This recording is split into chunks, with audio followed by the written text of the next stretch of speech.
Let's try this again.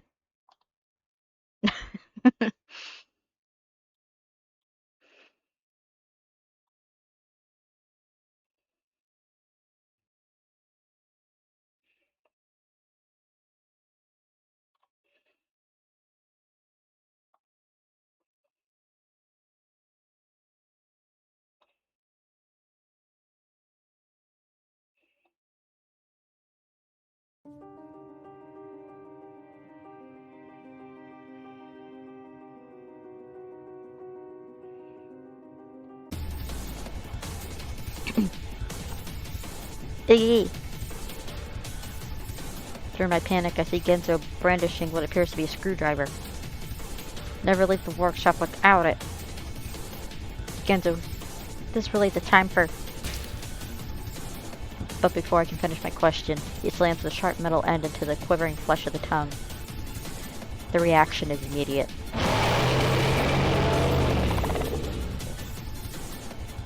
The beast howls.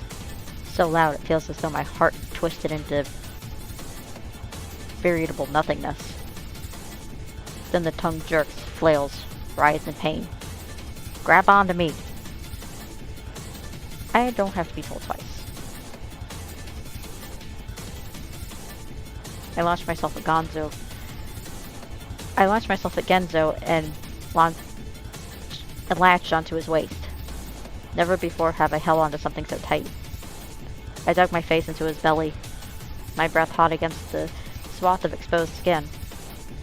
Focus on Genzo. Focus on Genzo. I close my eyes, clinging as tight as I can and try to block everything else out. Everything with the feeling of warmth beneath my arms against my cheek. Above me, Genzo's clutching desperately onto the handle of the screwdriver, jaw taut, muscles tight. Another roar from down below. It's getting really angry now. The tongue bucks, thrashes. But somehow I keep my grip on Genzo. And somehow Genzo keeps his grip on the screwdriver. The roar morphs into a wail. It's at that moment that I feel something on my leg. A tongue within a tongue, okay. It cinches around my ankle, with a snap, jerking me down a good few inches on Genzo's waist. I let out a squawk of surprise and tighten my grip. It's another tongue. This one long and thin. It's still very much porous and pink.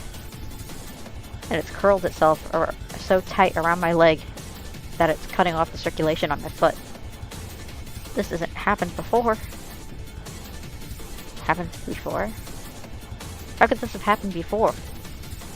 I shake my head, shake my leg, and its grip remains strong, and it gives another tug. Even as I squeeze my arms around Genzo, I can feel myself slip another inch downward. Genzo!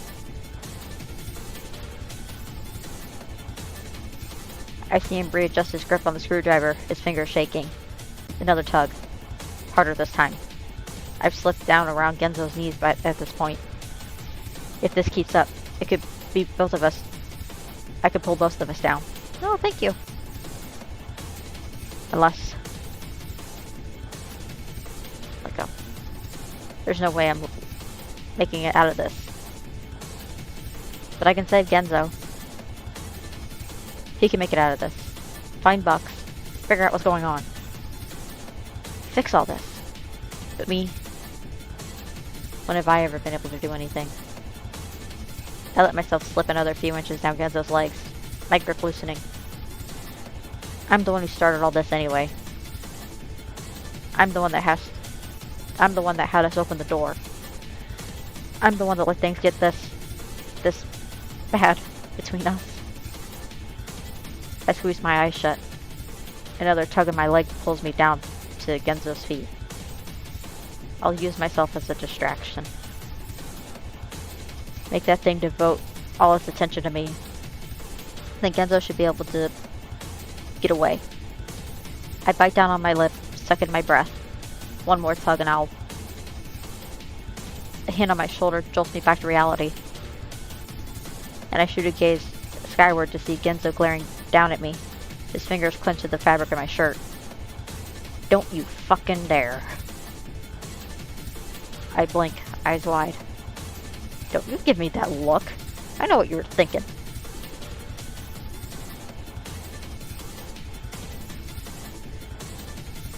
Alright, I get the story, I think. Spent last few minutes researching. I get the story, I think. Yeah, the storm literally just stopped. So I'm just now getting back on. But Genzo, we're getting out of this together. The crackle in his voice stops me in my tracks. And this time, the tongue yanks down on my ankle.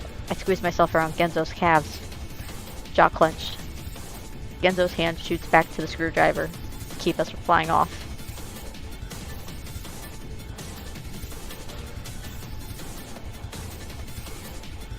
He grunts, looking from the screwdriver to the tongue to me. Then finally, can you reach in my pocket? Not sure I want to try taking my hand off yet. Wait, did he say yet or again? Not sure I want to try taking my hand off again. I can try. I wince and begin trying to pull myself back up. I thought the entire thing was Genzo's fault since I saw him bullying Orland yesterday's stream, but I just figured out they're all a really kind of special. They're all a special kind of fucked up. Yeah. See, that's what I thought too, but then, at the very ending, because I thought he was purposely being mean, but then Iggy asked him, what are you doing, you know, and then Genzo looked straight at Iggy and said, keeping him off of you, you know, because he knew Orland wasn't in his right mind, and he knew if he was going to attack anybody, he didn't want him to attack Iggy, you know, he was protecting Iggy. The eye must not like this because the tongue around my ankle gives its strongest tug yet, yanking me all the way down to Genzo's shoes. Shit. Genzo's eyes nearly bug out of their sockets.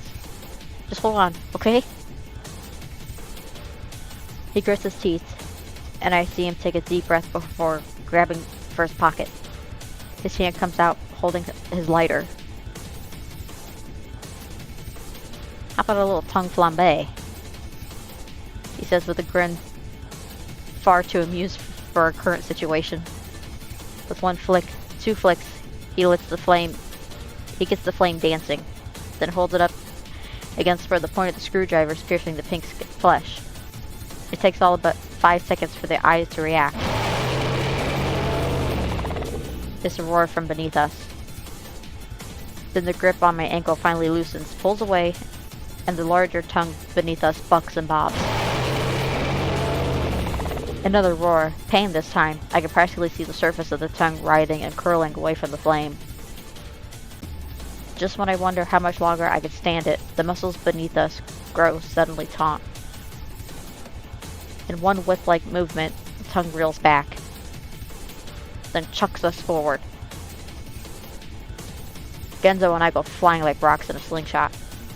First a few feet over the ground, then slamming into the dirt and rolling, 5 feet, 10 feet, 20, before finally and unceremonially slapping onto the pebble-strewn path like a pair of wet fish.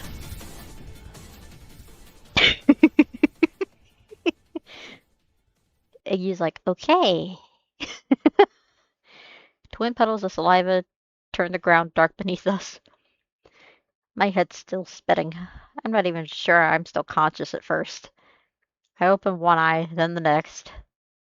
Then with a groan of half agony and half disgust, I push myself up on my palms. Thick, clammy strings of goo stretch between my skin and the puddle below. Genzo rolls over. His cheeks are painted with glossy drool.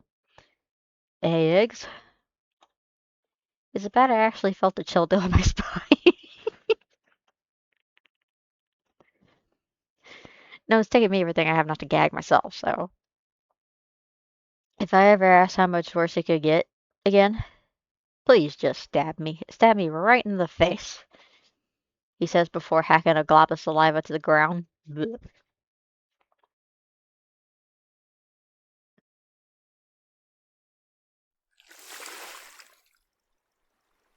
I rub my face until it's raw. I feel disgusting, dirty. Like I'll never be clean again.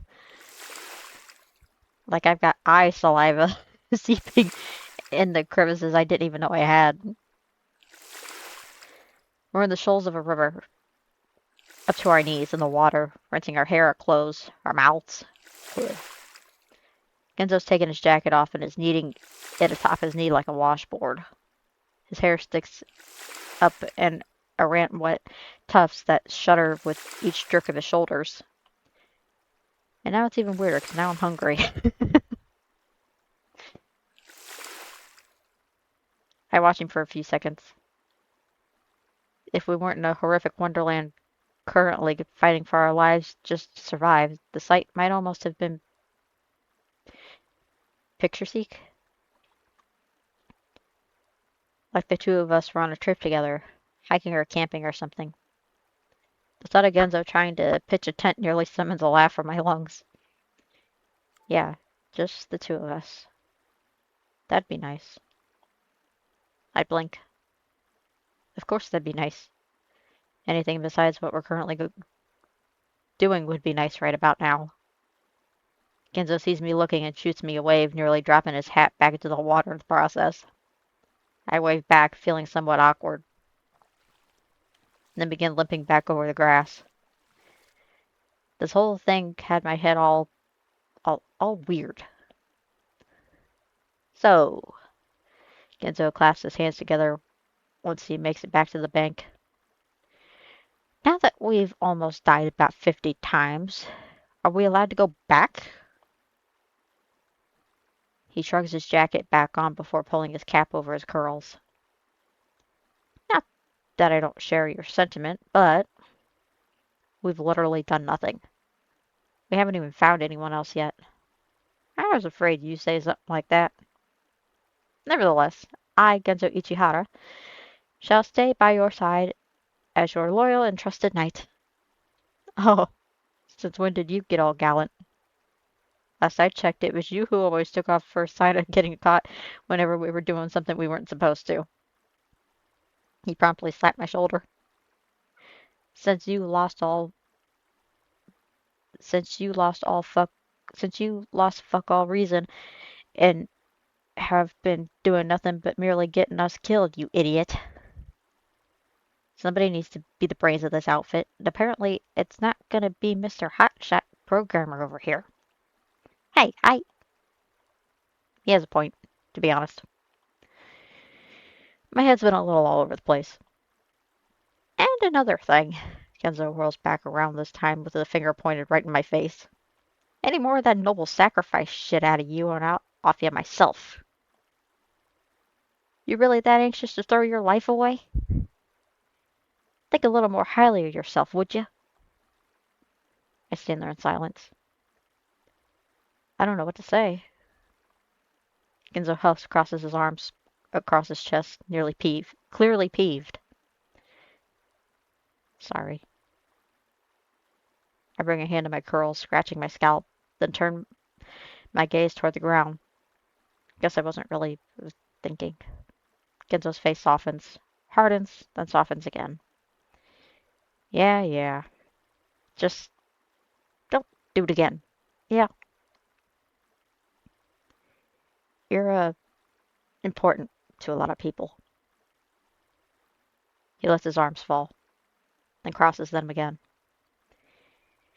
Anyway, now what? We're no closer to finding anyone than we were before becoming Wonderland's most wanted. Didn't expect that. In retrospect, Genzo would be the guy taking this Wonderland thing as healthily as possible. Yeah, um, from my gathering, I think Genzo might actually like Iggy, but he's too scared to say anything, out of rejection.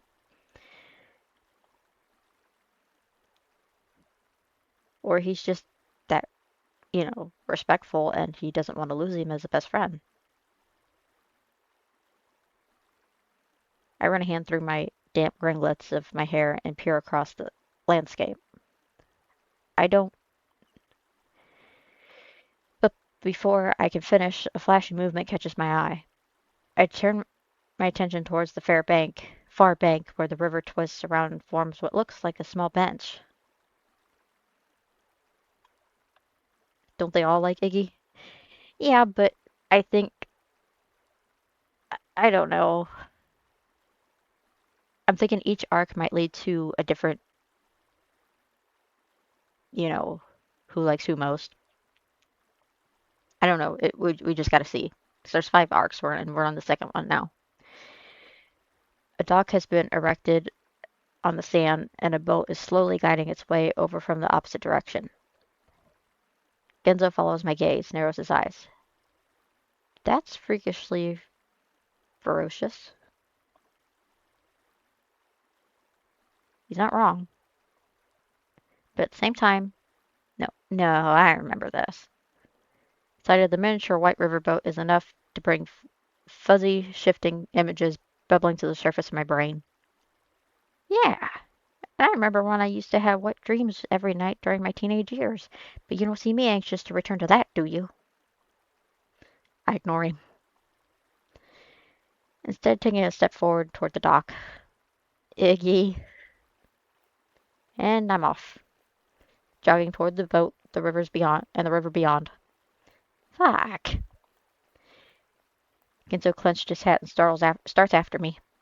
Can't you listen to your logically sound knight for a change? In this story, it sounds like he might be Orlum, the chicken. I get to the wooden steps of the dock just as the boat comes to a halt at the other end of the pier. Jesus. Genzo huffs behind me as he runs to catch up. To the left of the dock is a cherry red and white sign with the words Kitty Cruise on it. Past it, I see the river fork and the giant channel leading back along the direction we'd come, and on the left leading deeper into the unknown. I point toward the boat like some sort of overwrought tour guide. We can take this. Better than walking, that's for sure. Eggs, are you even listening to the words coming out of your mouth? And what does that logically sound knight suggest? Going back for the picnic of the giant man-eating eyeball? I jerk a thumb in the direction we came from. That? Genzo glances at me, to the boat, back at me. Come on, it'll be fine. Don't you remember riding this thing? We used to love it. I urge as I start on the steps. Iggy. Genzo follows, none too happily. I just have a weird feeling is all, almost like, except that a sentence is cut off as he runs right into the back of a pillowy oomph. A jovial, high-pitched voice has stopped me in my tracks. We both just stand there for a moment glancing at each other. Come and ride the Kitty Cruise and sail the waves for days. Adventure like you've never had to end the end to your malaise. Someone singing? Oh, here we go, this thing again. Let's see if Iggy can piss him off again. Maybe Iggy this time. I step toward the railing, leaning over to peek at the ground below. It's a flower. Brilliant white petals adorn its oversized head, and its glossy green leaves shimmy with its dance-like movement. Genzo steps onto the railing next to me, blinking curiously. That's different. The flower twists atop its roots as though looking up at us. Cap of orange, scant of height, the pallid yearnings you cluck and trite are more glaring than your loss of sight. I raise an eyebrow. What's that supposed to mean? Means a cheeky flower's about to get his roots flayed, that's what. Genzo starts climbing up over the railing. The flower brings its leaves up to its chalky yellow, basically the face. I'm skipping words because I can't pronounce them. I apologize.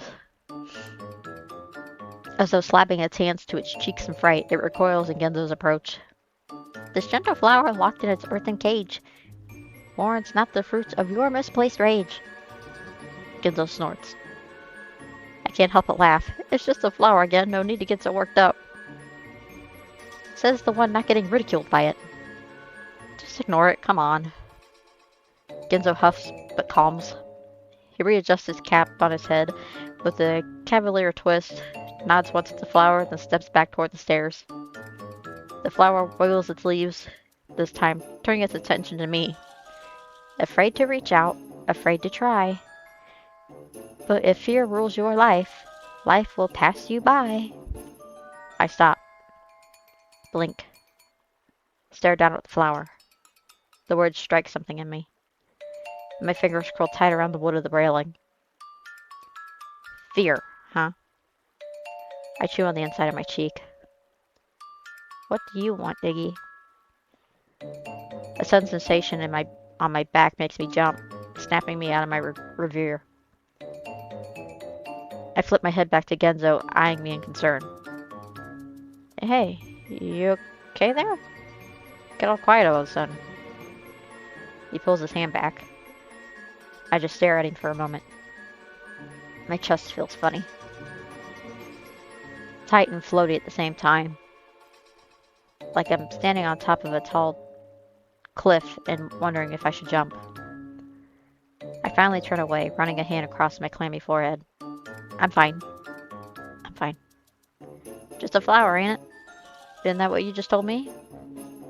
Ballsy thing just sprouting nonsense anyway. Yeah, you're right. I could see sheepishly. Guess I would be too if I had to stay in one spot all day. I finished with a laugh. You got that right. I'd be going out of my mind. Come on, let's get on the boat. We start up the steps, wood creaking beneath our shoes. The boat still anchored at the end of the dock, almost as though waiting for us. It bobs up and down gently in the current. See? It looks fine. I toss a hand toward it. Genzo doesn't look quite convinced. He peers down on it, hands on his hips, then brings a hand toward his chin, chewing on his finger. Then I hear him mumbling beneath his breath. He starts pacing back and forth between the boat's row and stern, almost as though inspecting it for faults. Does it have your seal of approval? Guess it looks fine. I don't know, Eggs. I've got this really weird feeling about it. We'll just be extra alert, I say before prompting and stepping forward onto the boat. Genzo starts and half reaches out as though wanting to help, but just as quickly pulls back. He waits for me to step down on one of the wooden benches before clambering in after me. For a moment, I worried that it might sink beneath the combined weight. We're quite a bit larger than we were last time we rode, but it ultimately holds true. There's something we need to do to get it started? Genzo takes the seat across from me and glances around. I don't remember. Classic. Fortunately, we're not left in the dark for long. Only a few seconds later, the water wheel in the back slowly chugs to life. With a shudder, the boat begins to glide across the water. The river's calm, smooth, and the boat cuts through the water like butter, slowly but steadily. Once it reaches the fork in the river, it turns left automatically, taking us further away from our cottage, the rabbit guards, the hellish ocular creature. Genzo still looks nervous. I catch him throwing furtive glances from one side of the boat to the other. Try to relax a little, yeah? You look like you're about to have an aneurysm. For once, he doesn't say anything, instead just grunting and shuffling his feet. I scratch my bare arm. Still damp clothes clinging to my skin, cold and heavy. Whenever there's a breeze that rolls in, I feel myself shiver. We round the bend, now drifting dreamily past colorful scenery. Knolls of gold and green, slope upward and away from the riverbank. Red and purple trees stretch toward the orange sky. Decorating the ground are flowers, all shapes and sizes, cattails, tufts of white cottonweed, all of it seemingly untouched, with no signs of life to disturb it. Across from me, Genzo looks like he's finally starting to relax. He's no longer shifting back and forth, and his face looks more tired than strained. He slides his hat off, scratches his damp curls, tucks it back over his head. It's not often I see Genzo so uncomfortable. To this day, I'm not sure he doesn't get. To this day, I'm not sure if he doesn't get rattled easily or just good at hiding it. I turn my attention back to the wheel at the helm. It's creaking gently back and forth, keeping us centered in the middle of the waterway and continuing our journey upriver. It's calming. The gentle lull, the sound of lapping water. I let my eyes flutter closed, taking advantage of the moment to release the built-up tension in my shoulders. The current's likely to pull me asleep before long.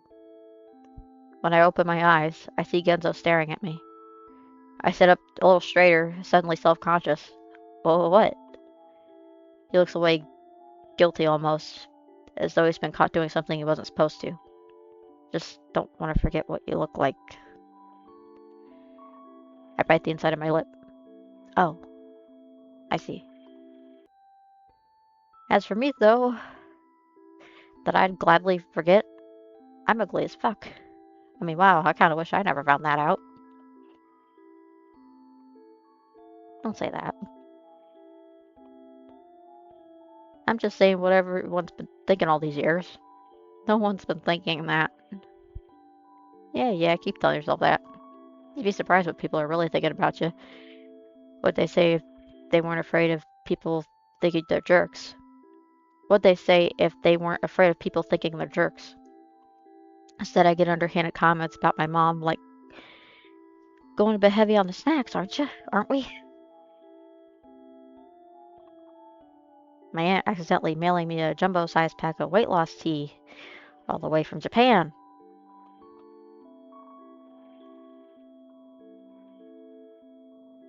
I don't think that, at least. You're my friend, Gen. I like you just the way you are. As soon as the words leave my mouth, I feel a surge of discomfort rise in my bowels. I look away, suddenly interested in the grain on the bench. It's not like it's not true. Genzo's always been, well, Genzo. One of my oldest friends. Somehow saying it out loud like that feels weird.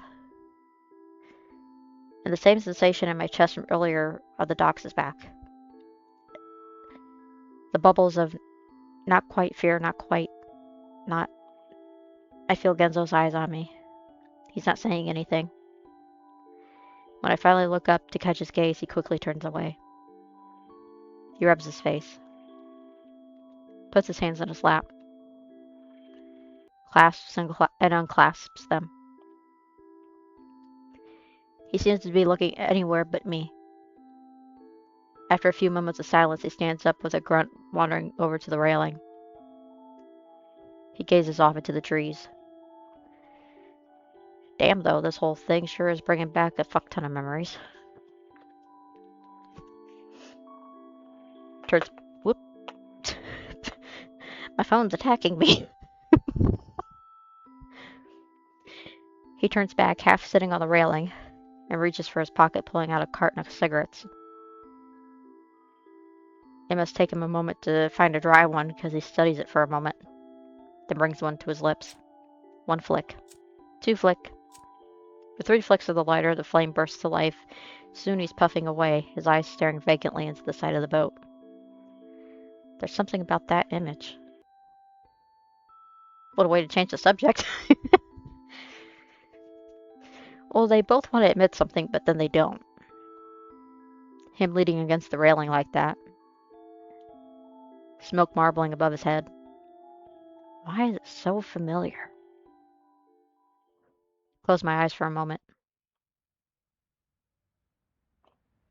When I open them, it's darker, colder, and Genzo's looking about 12 years younger. He's dressed pretty sharp. sleeve of his sports coat rolled up to his elbows, tie undone, hanging around his neck. He has his hair gelled all the way he usually used to wear it. After prom. That's when it been. He's half sitting against one of the bike racks just outside the cafeteria, night sky bright with the moon as he sneaks to smoke. When I see him from the window inside, just sitting there by himself, I push the glass door open with my elbow and step out to join him. Thought you got lost or something. It's chilly without a coat, but somehow refreshing compared to the built-up teen sweat permitting the gym. Hmm? He glances over at the sound of my voice and grins. In my opinion, he is now. But that's just me.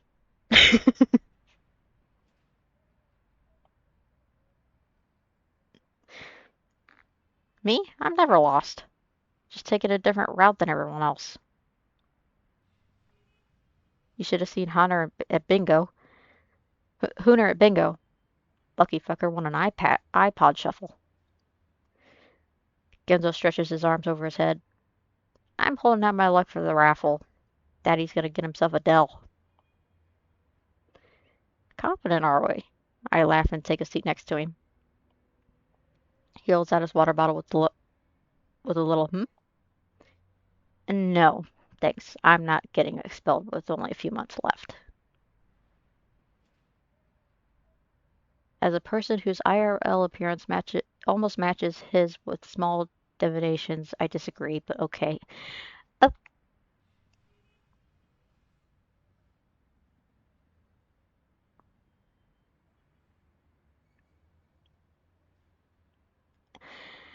uh, I'm trying to figure out how to put this.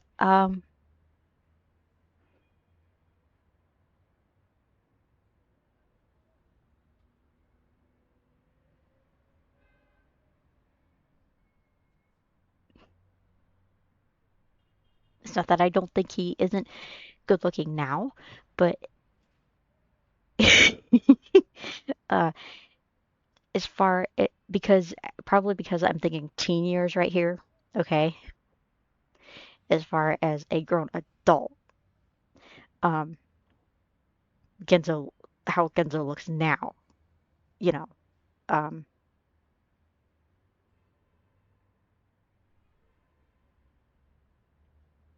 I'd like a little bit more meat on him.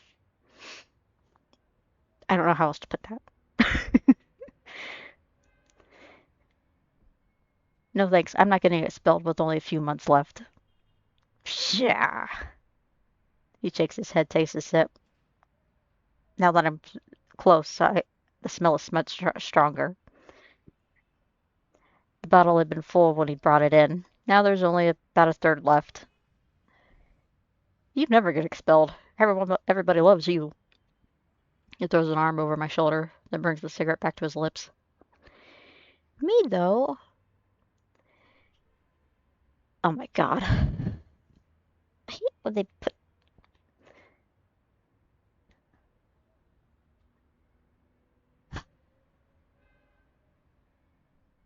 I'll leave it up there for everybody else to read first, and then I'm just gonna skip it. I don't like reading things like this out loud.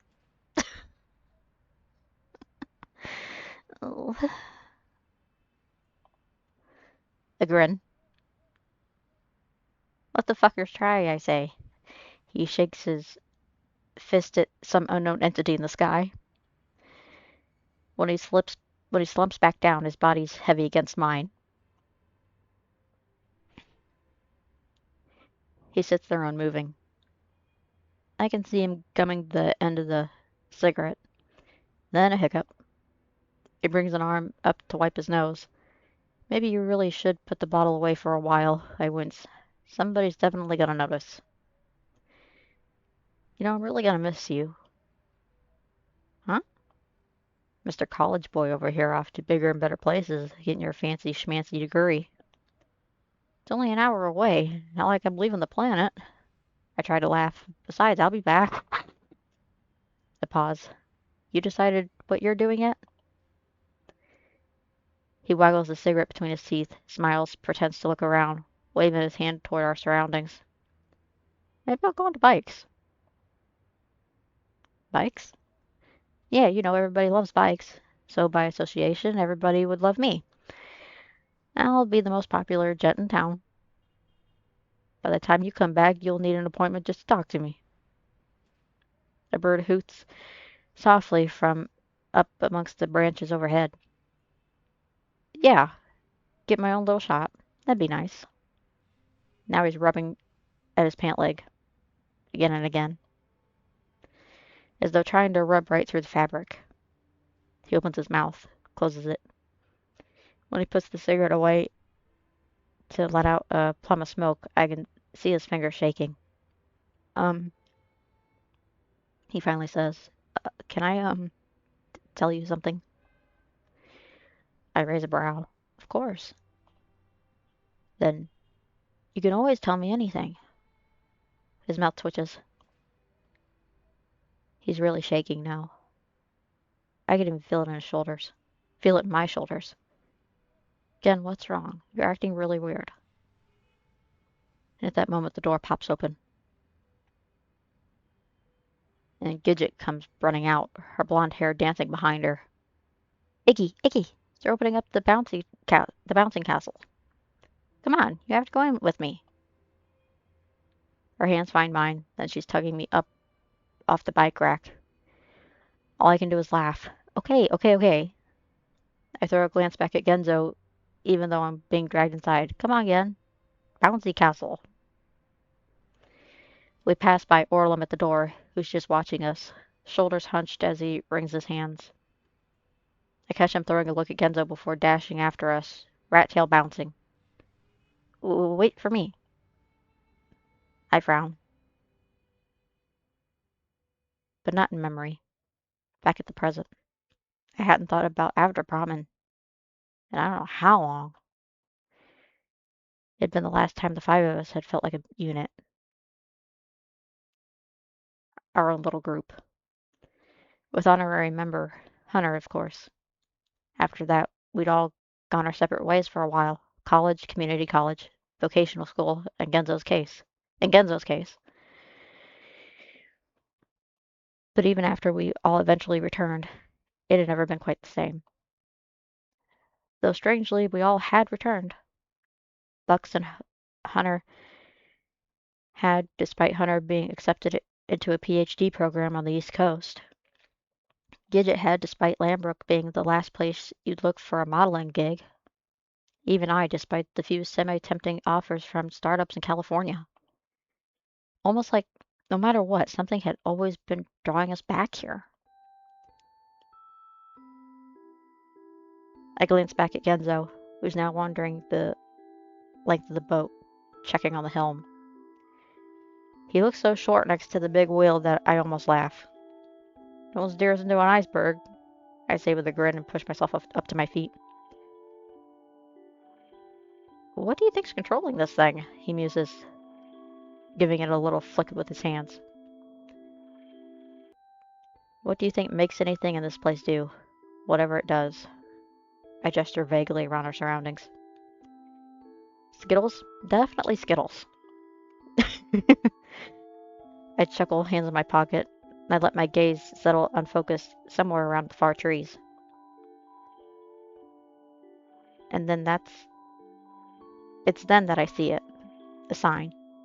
Small, wooden, and perched up along the right-hand bank. The words, Collector's Territory Ahead, have been painted on it in heavy red strokes. That, my gaze jumps to the water, which has started to take on a yellowish hue. I take a step backwards. My tongue feels like a dry socket against the roof of my mouth. What's wrong? Don't like Skittles? We're approaching the next curve, drifting slowly, peacefully. But something about the air makes the hair on my arm stand straight up. My fingers tingle with electricity. With a jolt, I grab Genzo's arms and drag him to the back of the benches. Close your eyes. I push him down before he can protest. What? His brows shoot sky high.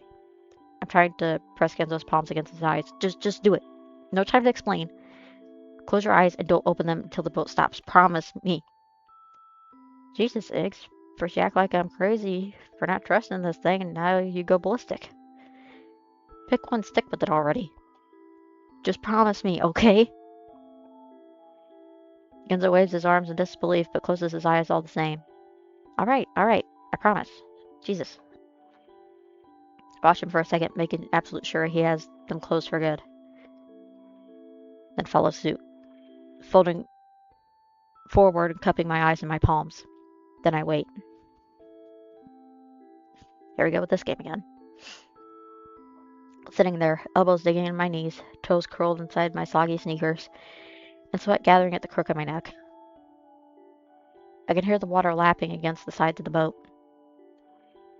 Can feel the rhythm of the water wheel against my backside. The gentle swell pushing us forward. Calm. Quiet. I chew on the inside of my cheek, fingers sticky and forehead damp. Waiting. We must be past the curve now. A tickle of embarrassment starts to play at the back of my neck. What's wrong with me? Genzo's right. First, not paying attention to anything he says he was saying. What's wrong with me? Accidentally hit the back button. Then suddenly freaking out, making him play along. He must think I'm a complete idiot. Trundles of shame work their way through my chest, making my face feel flushed and hot. My stomach feels as though it's being tied in 50 different knots. Though who am I kidding? He probably already thought I was an idiot. Or at the very least, a weirdo recluse with no social skills. He probably only talks to me because he's sorry for me. Pitiful. And now to do something like this? I should just look already. There's nothing there. At least that I can get this embarrassment over with.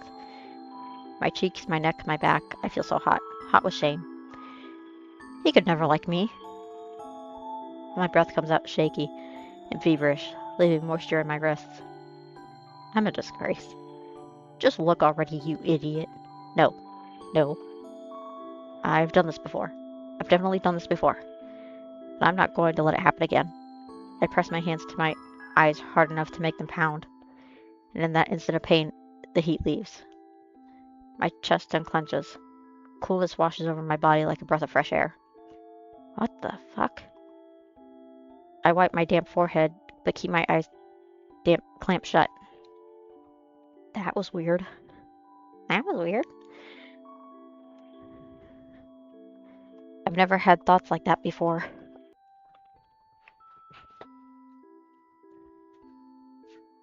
Gotta lean back here for a minute. My back's aching.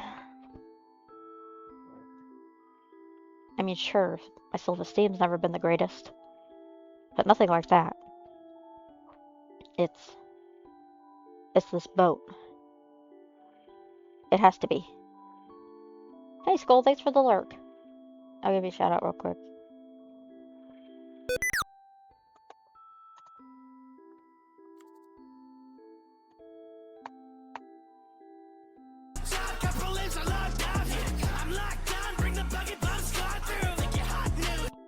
It has to be. I rock my heels back and forth, lick my lips. There's still only the sound of the water past the boat, that gentle rocking motion. Something brushes past my neck. The fuck? I sit up straight with a rod. I sit up straight as a rod. What the fuck was that? There's something out there. Something here in the boat with us. Shit. Another brush. This time against my side. I can feel the cloth of my shirt flutter against my skin. And that sound. I can hear it. It's breath. It crackles and pops mere inches from my ear. Almost like it's opening its mouth, closing its jaws, preparing to eat me whole. No.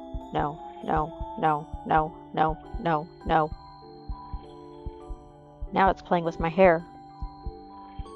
I can feel it shifting through my curls, dancing across the surface on my scalp.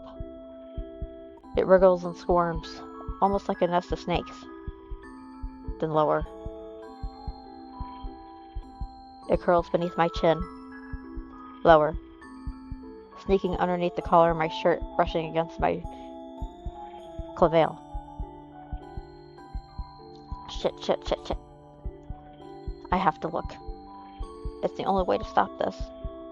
I brace myself, letting my hands slowly fall from my eyes, then groan and jerk myself away from the renewed burst of concentration. The feeling disappears. No more strange caressing on my skin. No more brushes against my clothes. Oh, that was close. Get a hold of yourself, Iggy. Don't you see what it's doing? I bite down on my lips so hard I can taste the blood on my mouth. My body feels heavy and cold, like someone's draped a hefty blanket over my shoulders. My breath comes out ragged as though I've just ran a marathon. I curl my arms around my midsection, rocking back and forth atop my seat. Row, row, row your boat gently down the stream. Merrily, merrily, merrily, merrily, life is but a dream. I check my eyes. I clench my eyes even tighter, trying to ward off the feeling of dread crawling up its way up my skin. Row, row, row your boat gently down the stream. Merrily, merrily, merrily, merrily, life is but a dream.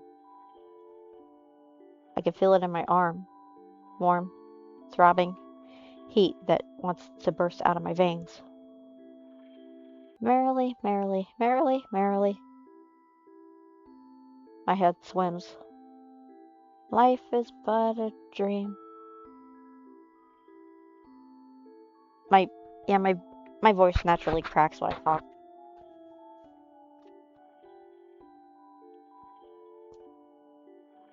Open your eyes, Iggy. We made it.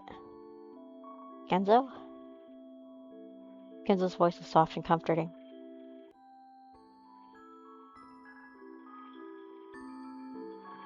And despite myself, I feel my guard dropping.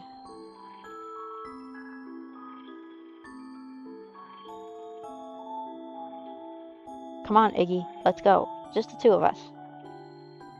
But Genzo, we'll be together forever, Eggs, right? Only this time his voice sounds much younger. Fuck. I bring a hand on my forehead, pressing against my eyes. This isn't real. This isn't real. I shake my head, take a deep breath, start my humming anew. Why did you abandon me? Don't you like me anymore, Iggs? It's your fault. Your fault I fell down those stairs. Now you won't even come visit me? That's not true. That's not true. I was all alone in the hospital. And you wouldn't even help me when I finally came back to school. I had to get fucking Orlam to help me with my stuff. I was busy. Busy? Busy or scared? That's when the screams start.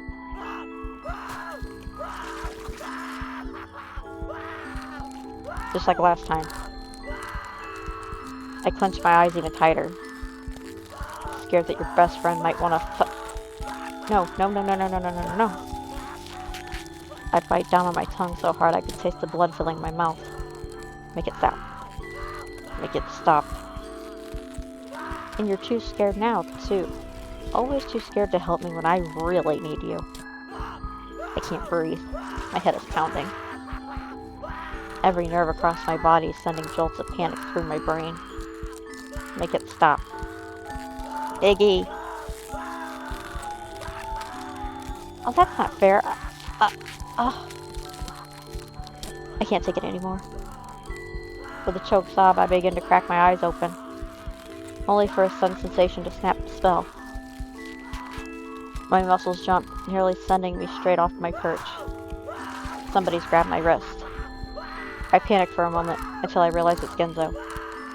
The real Genzo, not the one in my head. Upon this realization, I slam my eyes shut.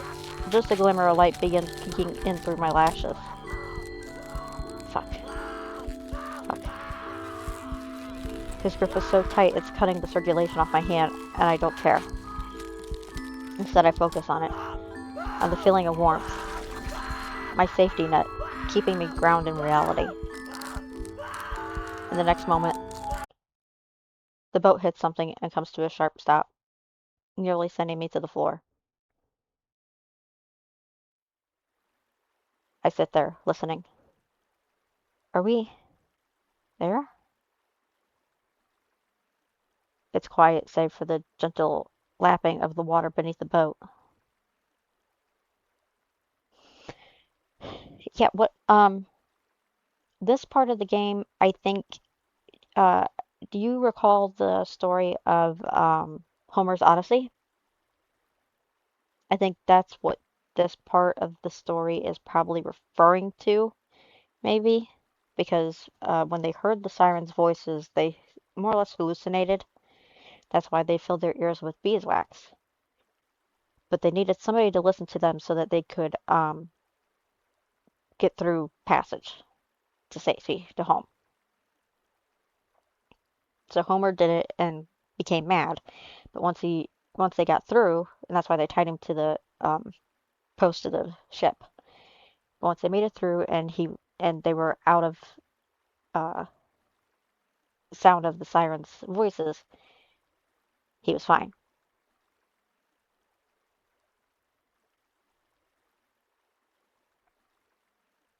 And we're definitely not moving anymore. I chance it. Bright. That's the first thing I notice. I had my eyes closed so long, the orange daylight now seems exceptionally bright. I blink against the glare, tears still streaking my cheeks, and attempt to survey my surroundings.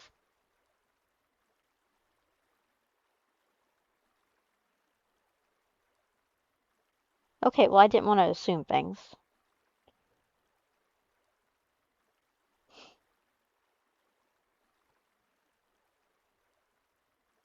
We're at another dock, bobbing lazily in the water. Greek mythology fan. Yeah, so am I.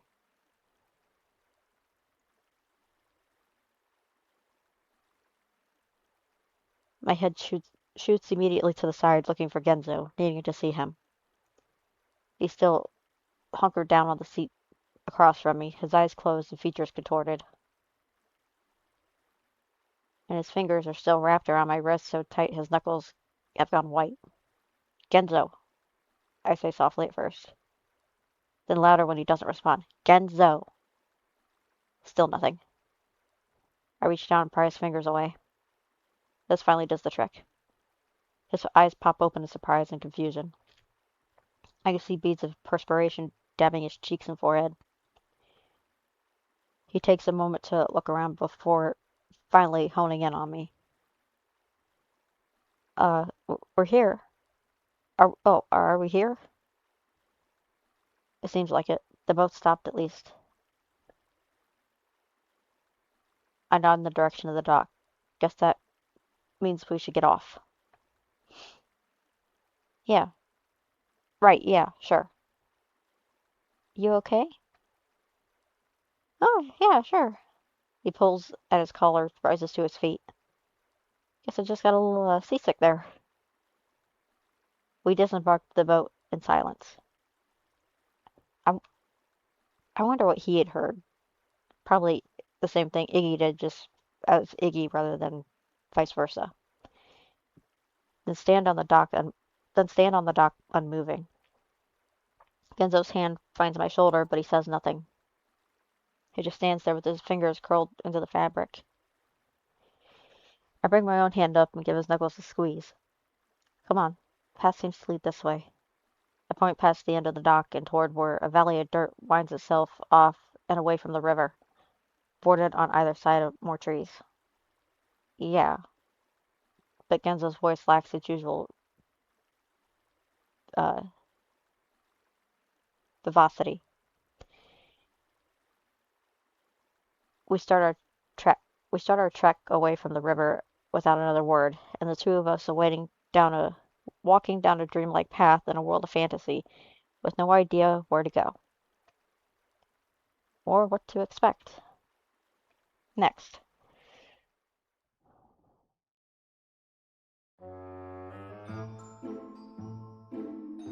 I'm not sure how long we walk. 20 minutes? 30? An hour? Time feels strange, almost as though it's not passing at all. Yet when I think back to the cottage, of discovering that hole in the tree, it already feels like a lifetime ago. And strangely disconnected? I try to think about my apartment, about work, about the party. They all feel fake. Did any of that really happen? Of course it did. That's my life. That's me. I look down at my hand as though it might reveal an answer to some unspoken question. And my mind drifts back to the voice in the tree. What do you want, Iggy? I glance over at Genzo, who has his hands shoved in his pockets and his gaze pointed at his toes. What do you wish for more than anything else in the whole world? I bring my hand up and run it through my hair. I'll tell you.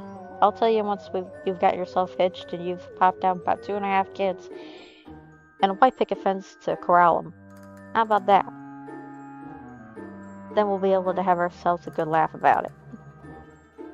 I shake my head. Clear my thoughts. All of a sudden, my footsteps change in timbre.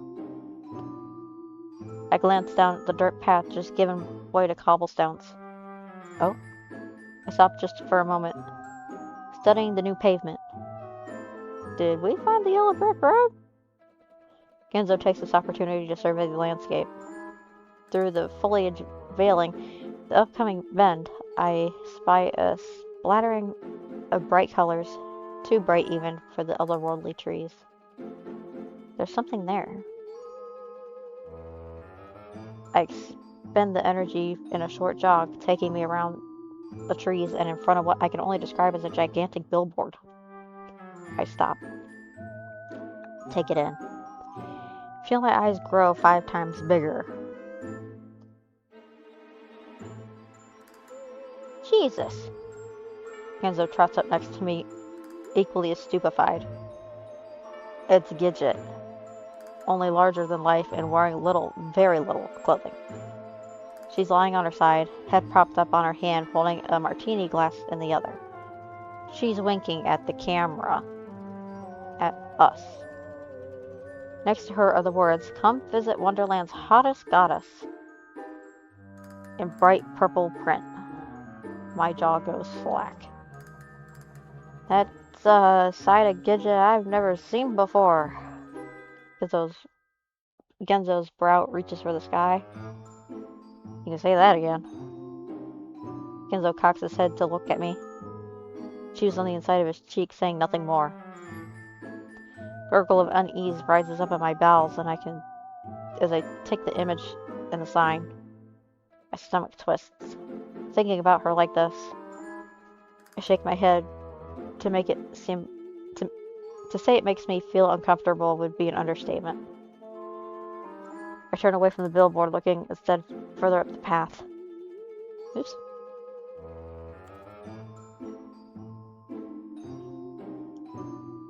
It's bordered along other smaller placards that stick up out on the ground like signposts.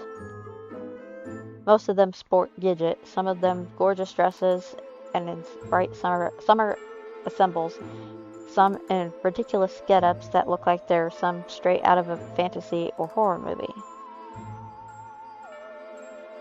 I'm really all for exploring your passions, but this feels a little excessive. She did all this here? No. She did this in her backyard.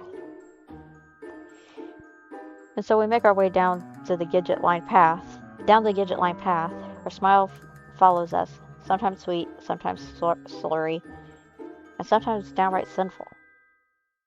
I can't help but feel like every single one of them is aimed straight at me.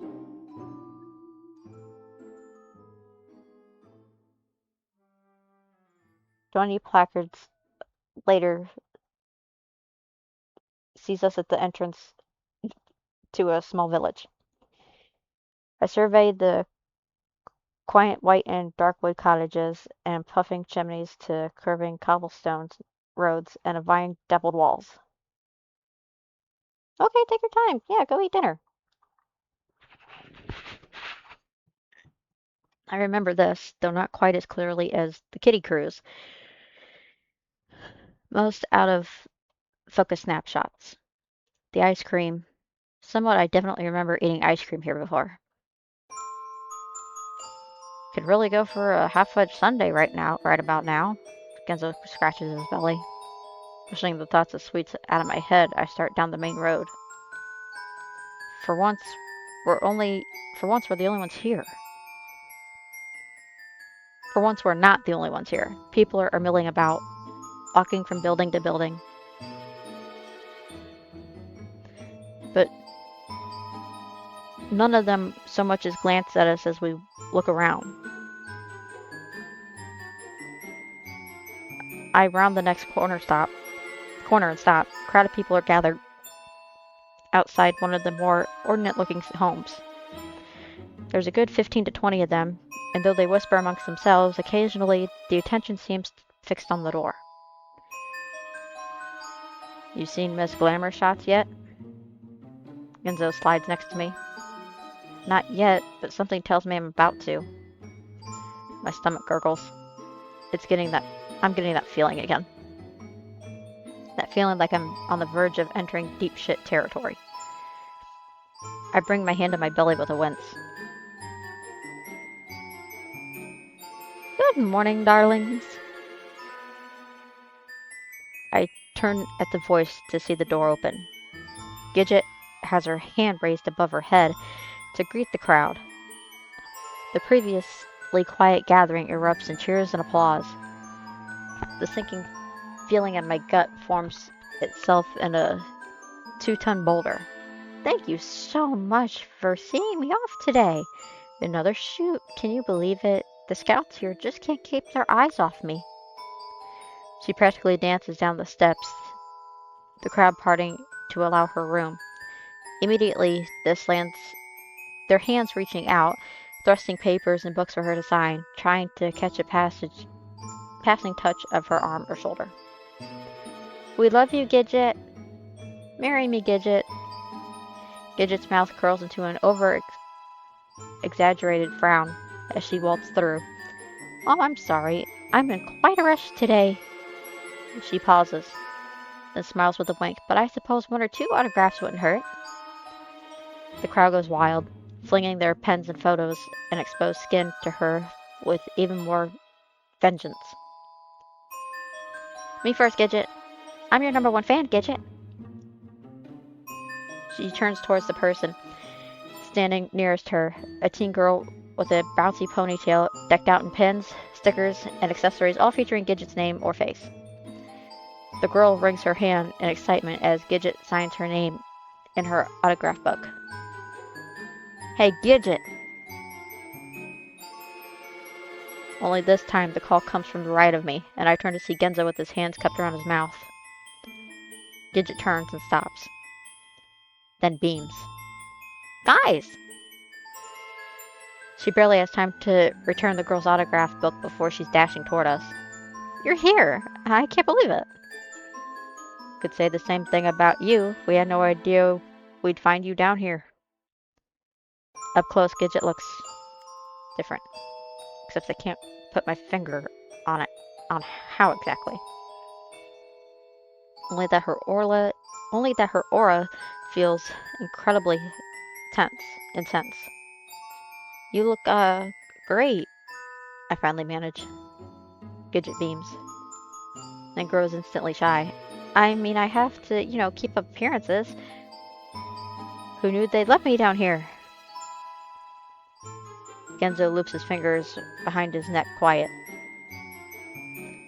You're doing modeling gigs then? I asked somewhat tentatively. Yeah, crazy, huh? She starts, then stops, gaze shooting at her watch. Oh, crap. That reminds me. I'm already late for my next one. Come down with me? It's just over at the pier in town. Afterward, we can grab some drinks at the inn. Catch up? I glance at Genzo, who glances at me, and I shrug. Sure, why not? Because what else can I say? She grins. Amazing. Come on, this way. Come on then, this way. She starts off down the road, not forgetting to throw a parting wave at the crowd still camped outside her door as she passes. Catch you all later. Genzo scratches his forehead and coughs. She seems strangely nonchalant about all this. Tell me about it. We walk after her, and I can't help but notice the aura of crowd grow darker as we pass. One of the older women even glares at me as I turn my head to look. Just keep walking, Genzo hisses.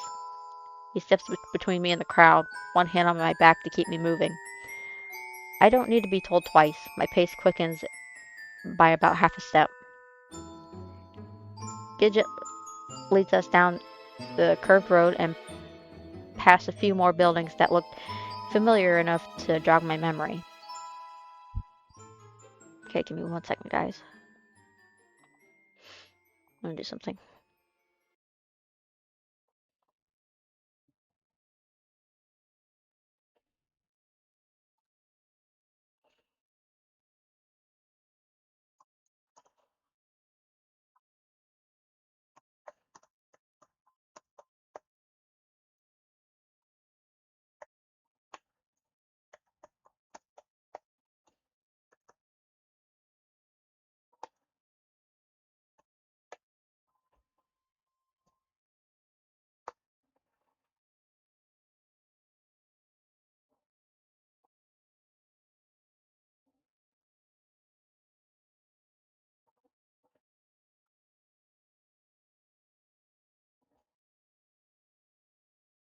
Okay. Past the next bend, the buildings open up to reveal a long cobblestone pier lined with small fishing boats. A team of photographers is already setting up their gear near the water. Beautiful, isn't it? Gidget turns back toward us. The perfect photo shoot. I'm actually surprised I haven't done one here yet.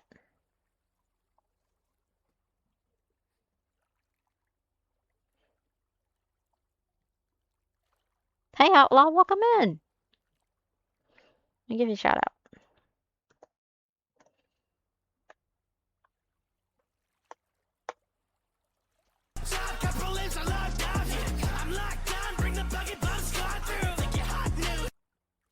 There we go. How are you? I believe you were streaming earlier, or even a little bit ago. I don't know. I'm good. But how? Blah, blah, blah. But I'm good. How are you? I can talk. I can talk. I can talk. Just ended. Okay. Yeah. That's actually from a parody song that they did for Buggy the Clown versus Joker rap battle.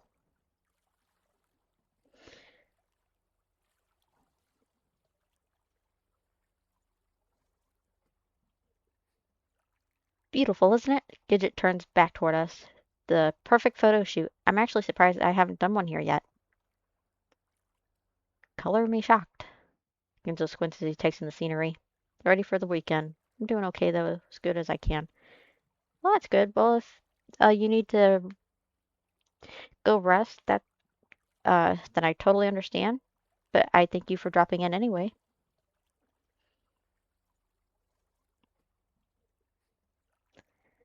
Gidget's brows furrow for a moment. Then she returns to her cheery self. Feel free to look around during the shoot. I don't think it'll be that long. She takes one last look at us, then dashes off toward the crew. Please tell me I'm not the only one weirded out by this whole thing. Yeah, it's Well, it's something else. Something fucked up. Why the hell is she down here playing dress up like this is one like this is some kind of game? Well, it is what she wanted. Yeah, and I wanted every day to be a $6 buffet night at the steak and bake. But you don't see me rushing to bend the rules of time to my will. I don't respond. Instead, I bite down on my lip and watch the crew finish setting up. The shoot starts, and Gidget's on fire. I've never seen her look so alive, so happy, having the absolute time of her life.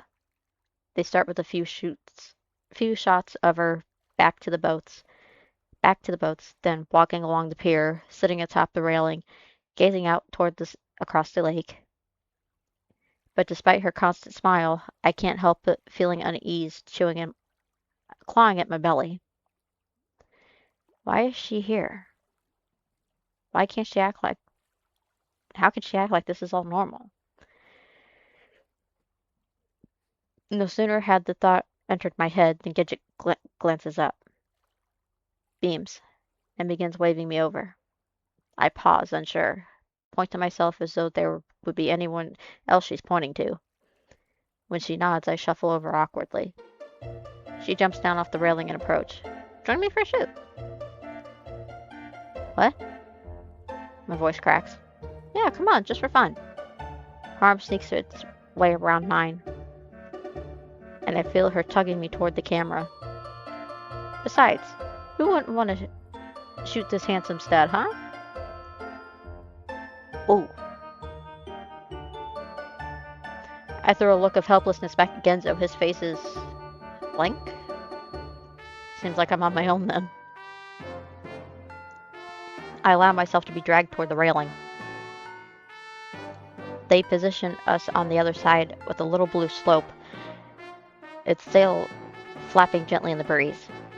I don't even have a chance to ask what I'm supposed to do before the camera starts snapping like crazy. How many pictures are they taking? 100 a minute? The first 500 or so just gonna be me looking like a deer in headlights? Fortunately, Gidget knows what to do.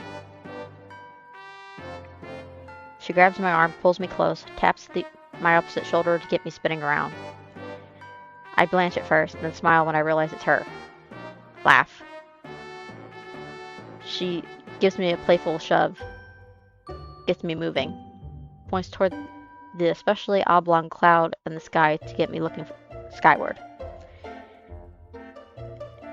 And all the while, the cameras shoot, shoot, shoot. This is how it works then, is it? Hope that one or two of these thousands of shots actually looks decent. Gidget laces her arm around mine, pulling me back in, and plants a kiss on my cheek. She didn't do that the first time. I recoil instantly. Hot. My face feels hot. Like someone stung me with a poker. And my stomach feels discomfort. My stomach twists in discomfort. I grimace. Something Gidget doesn't miss. What's wrong? Her brows furrow. I shake my head. Nothing. Sorry. My stomach did something weird there for a second. Just not feeling super hot, I guess. Oh, go take a rest then. I'm almost done here. Then we can head back. Yeah, right. I nod somewhat apologetically and scoot over to scoot out of view of the cameras. Once clear, my stomach slowly normalizes. I take off my glasses and give my face a few good rubs. You right there? Genzo slides up next to me, face clouded with worry. Look like you're about to pass out. Fucking pale as a ghost. And I mean worse than usual. He presses the back of his hand to my cheek. I'm fine, really. I shake my head, but don't pull away. Think everything's just starting to catch up with me. You want to sit down or something? Genzo sweeps his gaze across our surroundings. Come on, there's a bench over there. Oh, sure. I certainly wouldn't mind sitting down. I just need a few minutes to collect myself. I follow Genzo toward the bench and sit down with a somewhat, uh, laugh would plop. Genzo follows suit beside me. I glance up in time to see Gidget watching us. Her face is strangely dark. I quickly lower my gaze, focusing instead on my hands. Quite the setup they got there. Genzo muses as he watches the crew at work. Not really listening, though. I've got my eyes closed, just taking in the sound of the water in time with my breath. Hi, Fluffy. Welcome back in. It feels good to shut things out, even if for a moment. You remember much of this place, Eggs? Hmm? I sit back up, open my eyes. Genzo's leaning back to look at the houses behind us. Only kinda? Then, like bits and pieces, I guess. I definitely went to that bakery more than once. He points towards the small, cozy-looking cottage just up the street we came. Hi, Dirty Soul. Welcome in. How are you tonight? Give me one moment. We got lots of shout-outs tonight.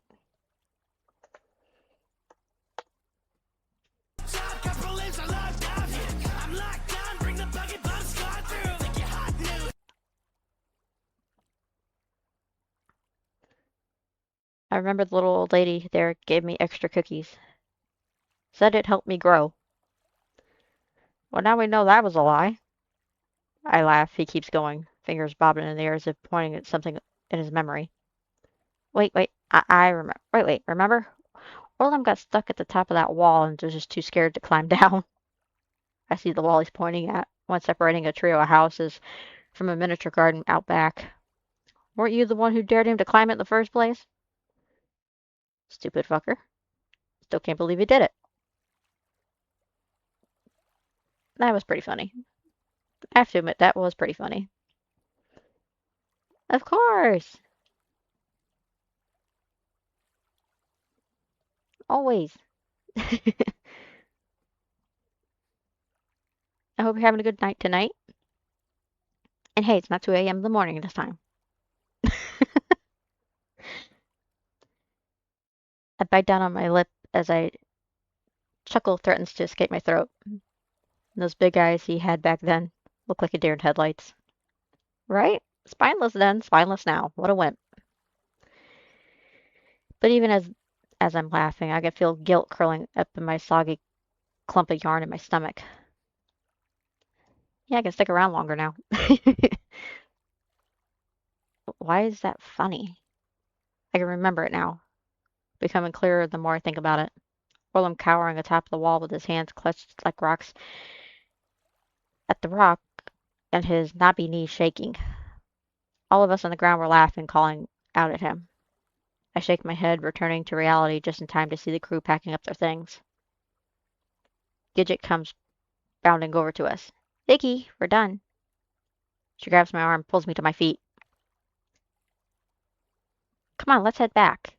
They love me at the inn. They'll give us free drinks. Oh, sure. Is about all I can manage to say when she loops her arm around mine and begins dragging me back up the road. I throw Genzo a look of helpless confusion as I stumble to keep up. I'm gonna keep you up while I do my run, though, so I'll be back. All right, take your time. No worries. We'll be here.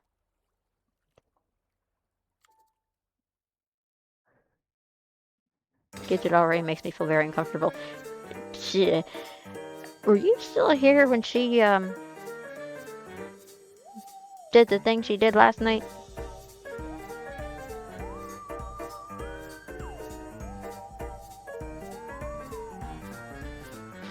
Because that was more than uncomfortable. Drink up, boys. Nope. First time seeing her. Okay, yeah. I don't know if we're headed that route again. I don't know, but, fair warning. Violence of assault.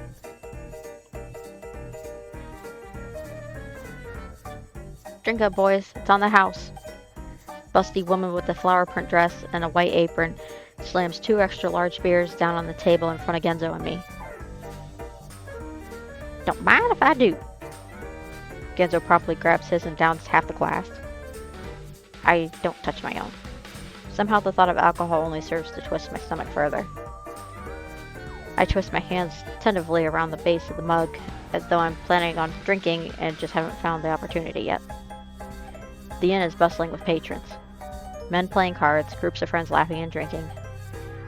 Even a table not far behind us filled with what I can only assume are fans of Gidget. They sit behind us, scribbling down notes of our every action. It's a cozy place. Music sprinkling in through an old phonograph. Warm candles beaming down from wooden chandeliers overhead. Is it a bar or a saloon? And I mean old saloon. I know it's the same thing, but... Stairs in the corner lead up to what I can only assume are overnight rooms you can book at the counter. No, I think we found a whorehouse.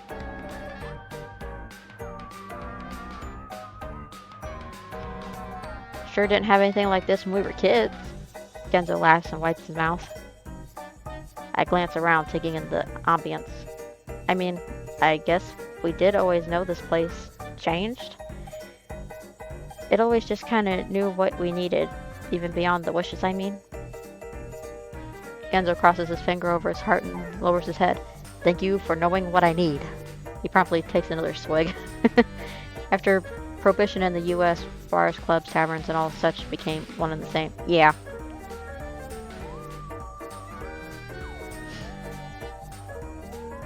I turn my attention back to Gidget. She's just watching the two of us, her face strangely blank. I try to bring her into the conversation.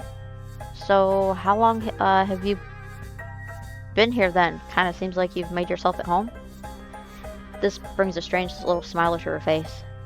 She curls a lock of hair around her finger. I'm not even sure at this point. I haven't been keeping track, you know? Everyone here loves me so much down here, I guess I kind of lost in all of it sometimes. The curse of being popular, you know? I force a smile. Right. Dang, talk about night and day.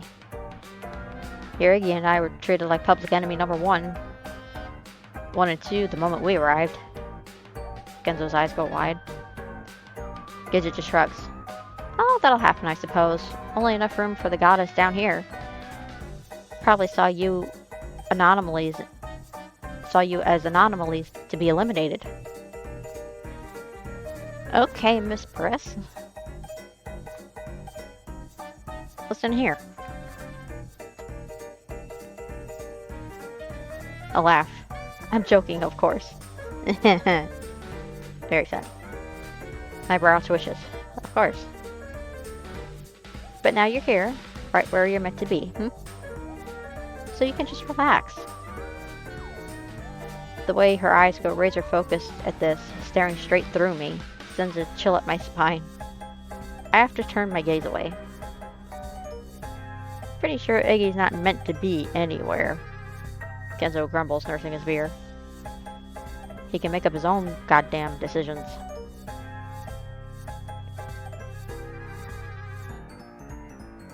Is that so? Didn't seem like you were giving him much of a chance to make his own decisions earlier. Oh. Here we go. What are you talking about? Practically throwing yourself at him back at the pier.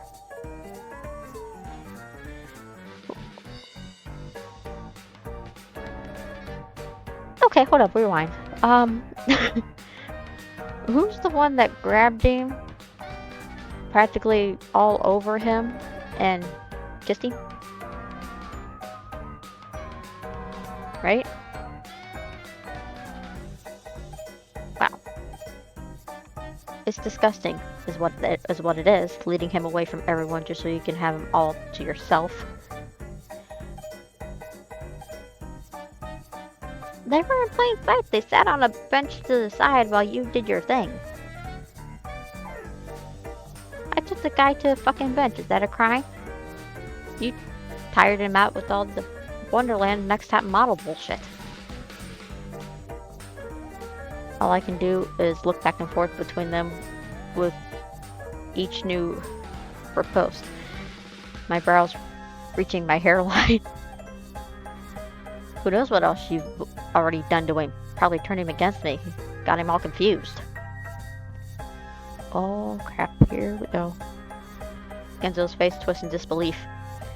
He raises his hands, glancing around the room as though looking for some kind of fleeting explanation. Oh, poor guy. Turn him against... He doesn't even finish. What have I? The fucking Piper? Gidget leaps to her feet, slamming her hands down on the table. Do you even know what I had to go through? What I had to do? Sacrifices I've had to make? What have you done, Genzo? You're nothing but a drunken loser who never went to college. Oh, that's a low blow.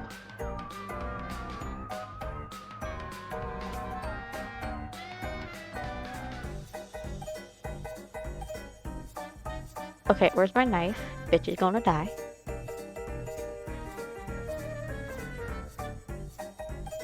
She gestures toward him with a fling of her wrist. I mean, just look what you've done to yourself. You can't even take care of yourself, let alone someone else.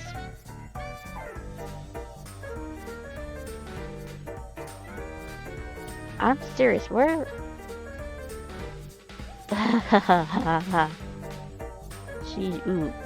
She's lucky I can't go through this game. The color drains from Genzo's face. He simply sits there frozen. Stand up for Genzo. I don't care. This is my ship.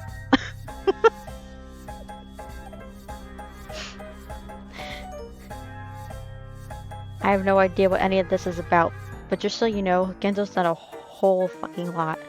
He started his own business, for crying out loud. Genzo glances at me for the briefest of moments. His lips pressed tight. As if that's hard? She just huffs. You did the same thing. Besides, his is just a shitty little shop no one cares about. That's not true. It's okay, Iggy. Genzo winces, smiles, scratches the back of his neck. I don't even know why we're arguing, to be honest. This is stupid. Gidget smiles, but it's not a friendly smile. Her eyes narrow into slits. She brings her hand to her mouth with a tiny giggle. More like pointless, really, but yes. This is supposed to be a happy occasion, yes? You two joining me down here? We should be celebrating. That was almost like... Good, you get the point, now shut up. Oh. Whether fictional or a real person, I hate this type of personality in anyone. She slides back into her seat and crosses her legs with an over-embellished swoop. I don't miss the way the side of her foot brushes against my calf in the process. On the opposite end of the table, Genzo's staring down into his beer. He seems to have lost his earlier enthusiasm. Now, where were we? Oh, right. Your plans, of course. You were going to stay here with me, yes? You'd absolutely love it here. I stuck my lower lip up between my teeth. That's not really... I mean, we thought we'd look for... You absolutely must see the studio. I still can't believe what they were able to do with it in such a short amount of time. Absolutely breathtaking optics. We're not. And then, of course, there's the housing situation. I'm sure we can work something out. I mean, you can always stay with me, but I'm not sure what we'll do with... Gidget!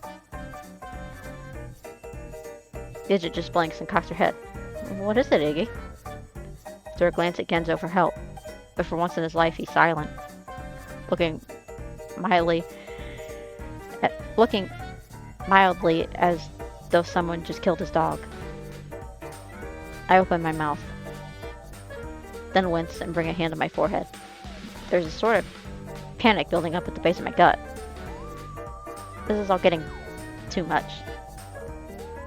The walls suddenly feel closer. A lot closer. My mouth feels like it's been stuffed full of cotton balls. Beads of sweat are already starting to gather at the back of my neck. Are you alright? Gidget's brow furrows two twin arcs. Then she leans forward, one hand sliding across the table to find my wrist. You poor thing. I know. Today must have been very confusing and overwhelming for you. But don't worry, everything will be fine now. Her fingers run up the skin of my arm. I'll take care of you now. That's why don't I get both of your rooms for the night, I nod in spite of myself. I am tired. Exhausted even. And a bed sounds absolutely delightful right about now. Oh, perfect. Come then.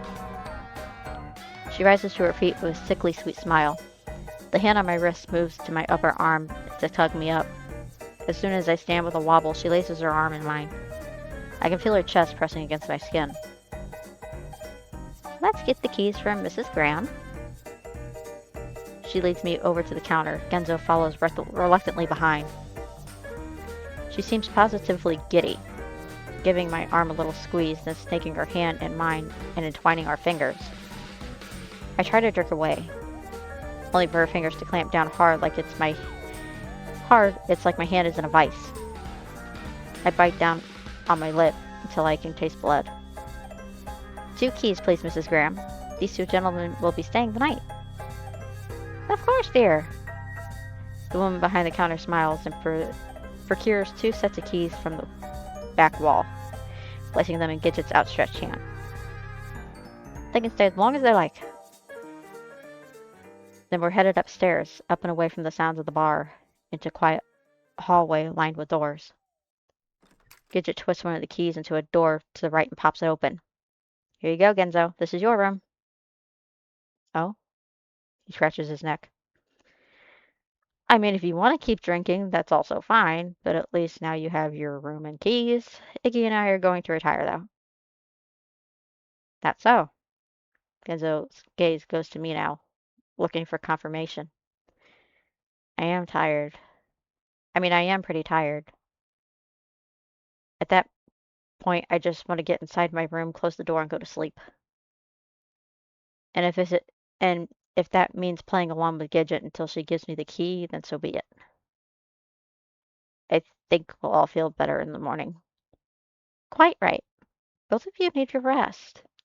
Gidget just nods and stares pointedly at Genzo. Right. Genzo just mumbles, but he starts toward the open door. I guess, good night, guys.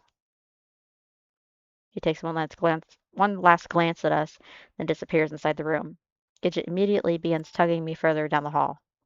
Your room is this way, Iggy. Thank God I'm just about spent. I can only imagine. She unlocks the third door on the left, popping open the door, revealing a cozy room outfitted with a bed, wardrobe, and desk. Something about the sight makes me instantly relax. Soon I'll be alone. I guess I'll see you tomorrow then. I tug myself away from her grip and step inside. Thanks for everything. This is really, nice. Gidget then smiles and walks in after me. Oh, I press my lips together. She shuts the door behind us. Pinpricks of sweat begin to form across my forehead, and I feel my throat start to go dry. Gidget, I'm sorry if I gave you maybe the wrong impression, but I really just wanted to sleep. It's okay, Iggy. You're confused, I know. She takes a step toward me. No, actually, I'm not. I do just want to sleep. I take a step back. No confusion there. I raise my arms in what is a harmless gesture. I raise my arms in what I hope is a harmless gesture of comical misunderstanding. Yeah, this is the part I was talking about. Gidget then shakes her head. There's a strange look of pity in her eyes. Oh, Iggy, you poor thing. But it's okay, you're with me now. Everything's gonna be just fine. Everything, Everything's already fine. I shoot a glance toward the door. Something's not right. Something's not right. Or at least it will be tomorrow after I've gotten a good night's sleep in this bed all by myself. I start sneaking in the discretion of the door, slowly, carefully. I'll train you, Iggy. Rebuild you from the ground up. Then you won't have to be so confused anymore. You know exactly what you want. Oh, bitch.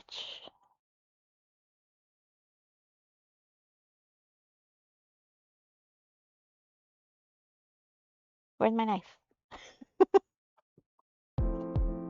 She brings her hands to her cheeks and smiles. That smile. There's something wrong with it. Something that shakes me to the very core of my being. The trundles of panic tickling my diaphragm suddenly clamp around my heart, and I feel the air leave my lungs. I need to get out. I need to get out. I twist toward the door, grab the handle, wrench it open. But what greets me on the other side isn't an empty hallway. Instead, one filled with eager smiles, hungry eyes, and reaching hands. The group of fans from the table downstairs. They're crowding the door. And the second the door is open, they come pouring inside. Okay, they don't look like zombies this time. What the fuck? I jump back. But they come too quickly, and too many of them practically fighting over themselves to come at me. They grab my arm, legs latching onto my thighs, toppling me to the ground with a dull thud. As much as I fight and kick and push and shove, I can't get them off. Can't get them out. Can't get out from under them. Oh, you're too kind, darlings. Gidget's smile stretches across her entire face now, as she bites down almost hungrily on her bottom lip. Yeah, I know. I expected something like dun dun dun dun. Not me. The best fans a goddess could ask for. She sighs in barely restrained delight. Raise him up for me, would you? I want to see his face. Arms clamp down on me, being tugged, pulling me up away from the floor. I feel my arms get yanked back as a new pair of hands grab my curls and twist my head upwards. Beautiful. Another sigh. Gidget's face is flushed pink. But perhaps too beautiful. Yes? A frown. That's why others want to take you for their own. We can't have that now, can we? You're mine, and mine alone, Iggy. I kind of understand what the song is saying, but it makes the situation a bit more worse. Yeah.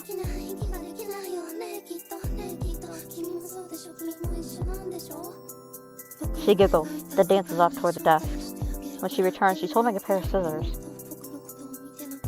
Gidget, please, we can... But another jerk in my head cuts my words short. Tears spring into my eyes as I grip down on my teeth. Too beautiful. What can we do about that, Iggy? She practically sings. With a flash, she reaches forward and grabs a chunk of my hair, twisting it upward painfully. Let's start here, shall we? Then she begins to cut. She slices the blades through chunks of my hair, in great, greedy handfuls, laughing and squealing as the severed curls fall to the floor. My head is wrenched left and right, her fingers tugging and pulling as the scissors snip and snap and send more and more errant pieces flying. She suddenly stops, grabs my cheeks. Beautiful. She stares into my eyes, face practically radiating heat. Beautiful. Then smashes her mouth against mine in a bruising kiss. In that second, I can't breathe. I can't see. I can't think. She moans, sucking on my lips, my gums, my tongue. Then as quickly as she started, she pulls away, breath hot. Too beautiful. She reels her hand back and backhands me across the face. The impact makes sends my head reeling and stars dance across my eyes. Her hands go back to her cheeks as the red bump forming across the skin. The beautiful color. She slaps me again harder, laughing and squealing. My face is burning, throbbing. More. More color. She grabs my cheeks, clawing at them, digging her nails into the skin and pinching, clamping the skin between her fingers. Ooh, oh, oh, oh. Then her thumbs go into my eyes. Damn. My head snaps backward. Fuck. Fuck, it hurts. Deep into the sockets, digging straight into my brain. It hurts. I open my mouth with a noiseless scream. As every nerve across my face, my scalp sends electric shocks straight into my brain. I can feel my eyes popping. Bright white light flashing, blinding. Suddenly, there's a knock on the door. Gidget's grip loosens instantly, and my head slumps for downward. I can't see anything at first. Everything is black. Then slowly, the light returns, blurry and warped and red. Filled with red. Hot liquid seeps from the corners of my eyes, gliding down my stinging cheeks. Hey, Iggy? Just wanted to check if you were doing okay. It's Genzo. My muscles snap into motion on instinct, head rising and lips parting. But Gidget's arm slams it against my face before I can get a sound out. Her palm finds my mouth, and she brushes my head toward her body. Everything's fine, Genzo. Iggy's already asleep. He was so exhausted after our, activity. I blink against the tears of blood pooling in my eyes, struggling to breathe. Oh. Genzo's voice sounds so small. Okay, I'll, see you both in the morning then. Try to shout for help. He's leaving. He's leaving. I've got to do something. I gotta do it now. Otherwise, I don't give myself a chance to complete that thought. Instead, releasing what little strength I have left in one concentrated burst and twist against Gidget's grip. The sudden movement must throw her off guard, because in 1 second, I feel the cool air of freedom on my lips. Genzo! I belt out. Genzo, help! I jerk backwards before I have a chance to finish. Her fingers clamp tight around my jaw. I swear her nails are liable to pierce clean through my cheeks. It's silent for a moment. Then, was that Iggy? I clench my eyes shut, willing him to stay, willing him to try to press further. Gidget just laughs, clearly doing her best to stay cheery. Oh, the poor dear, having a nightmare is all. Must be reliving one of our horrifying encounters. She retches my head back with a painful twist for emphasis. Oh, okay. Make sure he gets plenty of sleep, yeah? He looks exhausted. Oh, of course I will. I'll take good care of him. A pause. Okay, good night then. Gidget doesn't bother responding this time. I see her listening for him to walk away before she finally releases her grip. I choke, cough, stretch my jaw. Before I even have a chance to fully recover, she backhands me across the face. You little bitch. Her pupils have shrunk to the size of pinpricks in their sockets, her eyes clouded with rage. She grabs my hair with an agonizing twist, jerking my head backwards. But even as she glares down at me, her face is already softening. She sighs, her lips curling to a smile. It's okay. You don't know any better. She bites down on her lip. But that's what I'm here for, to teach you. She moves back and gestures towards the floor. Her fans respond by pushing me down on my back. I don't have the energy for more than half-hearted squirm as they hold my arms and legs down against the polished wood. Gidget crawls on top of me, scissors in hand, as she straddles my waist.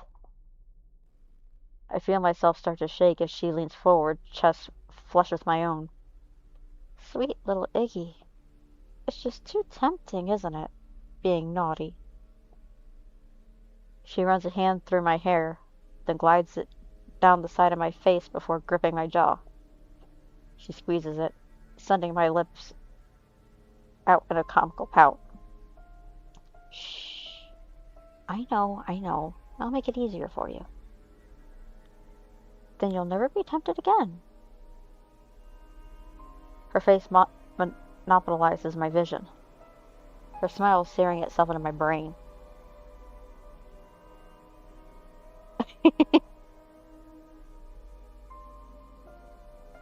Besides that, I think I'm into this. She squeezes harder, popping my jaw forward with a snap. Then quickly reaches inside with her other hand, pinching my tongue between her fingers and yanking it out past my lips. Get it. I try to scream. My lost energy comes back in a flash of adrenaline, and I'm struggling, squirming, pushing against her. But the fans hold my arms and legs down tight, and my vision quickly blurs with tears of frustration. Don't worry, it'll only take a second. She says almost lovingly, face flushed. Then brings the scissors up. Snaps the blade down on my tongue.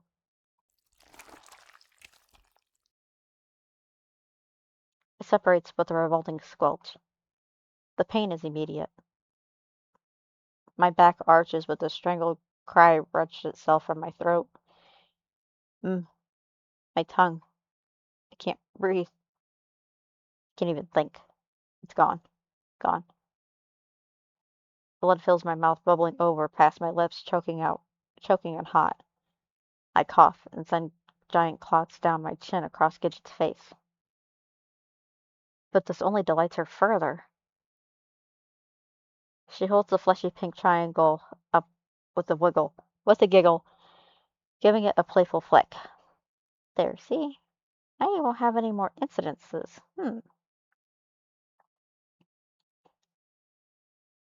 But I'm past even understanding what she's saying at this point. I gurgle, retch. A low groan shudders in my lungs and up through my throat. Another cough. The blood is everywhere now, coating my cheeks in dark, thick clumps and rolling down my chin and neck. I take it back. I felt that. My groan builds, low and guttural, and punctuated by hacking sputters. This makes Gidget's smile fall. Her eyes flash and she jerks forward to grab my soggy collar. Shut up. Doesn't hurt that bad. But I don't shut up. I can't shut up. My whole face, my whole head feels like it's being zapped by 1,000 volts again and again. The bloody stump of my tongue continues to plump out blood, and painful pounding pulses and echoes in my brain. Shut up, shut up, shut up. You're supposed to be quiet now. She slams my back onto the floor. All it does is expel more gooey clots from my mouth. My moaning continues, morphing into a hoarse wail. She looks panicked now. She sits up, looks toward the door, looks at me, looks at the scissors. Then with a throaty cry, "Oh, shit!" stabs the scissors straight to my temple.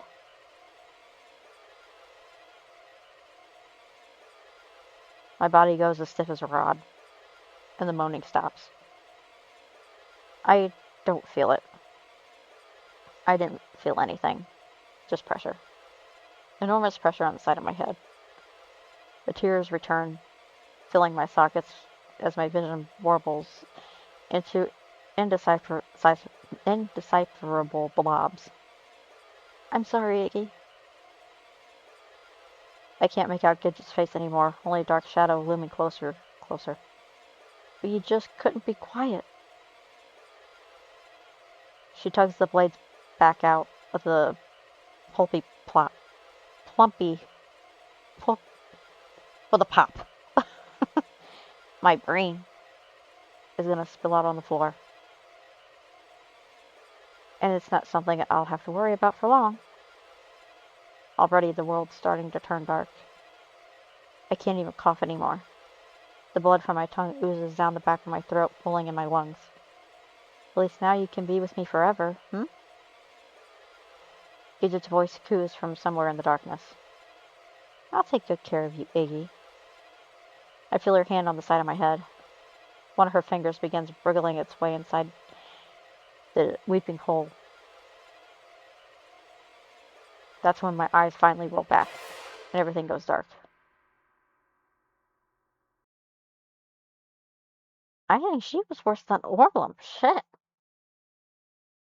Unfortunately, you were skull searched.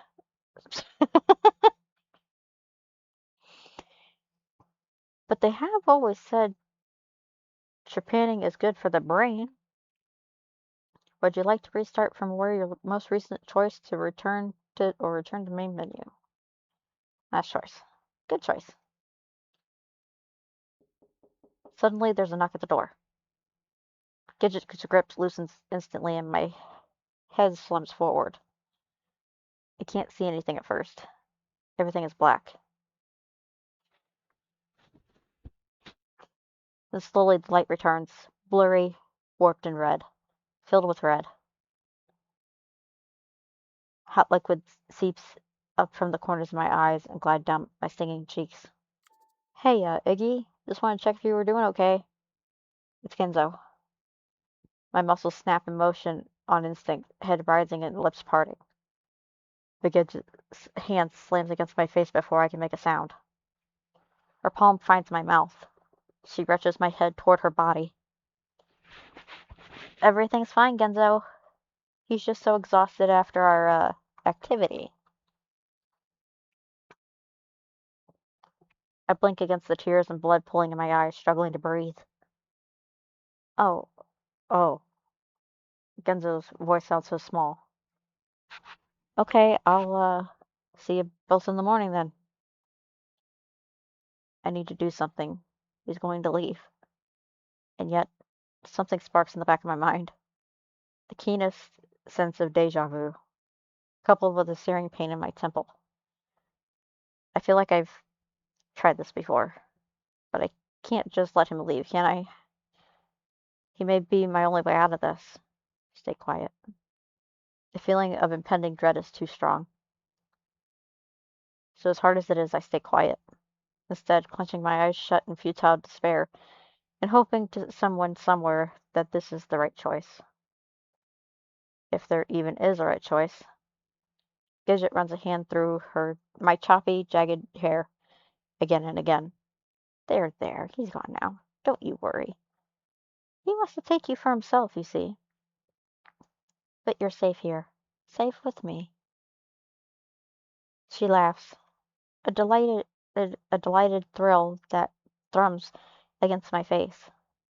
Besides, look at you now. She pushes my head back, looking down at me, her eyes sunken and wild. Then presses her thumbs against my bruised cheeks, pulling back the skin, forcing my lips into a stretched smile. Blood from my eyes oozes across her fingers. No one would like you now, ugly little Iggy. Except for me, that is. Now I'm the only one there for you. The only one who would ever care for you. You'll be mine forever. My own little Iggy. She dips her head forward and traces her tongue along the side of my nose, all the way up to my forehead, searing the blood up along the path. You Gidget? I finally managed to eke out, my voice hoarse and strained.